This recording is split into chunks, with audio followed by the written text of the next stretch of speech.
নমস্কার, আমি ঋত্বিকা। আমার চ্যানেলে আবারও সবাইকে স্বাগত। আমি আজকে আপনাদের সাথে ডিমের অমলেটের কারি বা গ্রেভি রেসিপি শেয়ার করব। তার জন্য দেখুন ডিম ফেটিয়ে নিচ্ছি এখানে ভালো করে নুন, লঙ্কা আর পেঁয়াজ দিয়ে।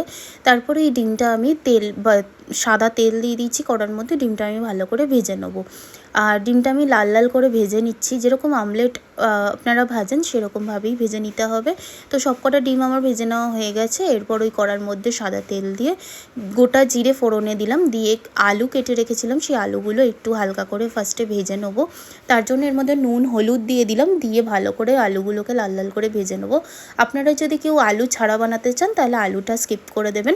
আমি এটা আলু দিয়েই বানাবো। এরপরে এর মধ্যে আমি কুচিয়ে রাখা টমেটো দিয়ে দিলাম, দিয়ে ভালো করে নাড়াচাড়া করে নিয়েছি।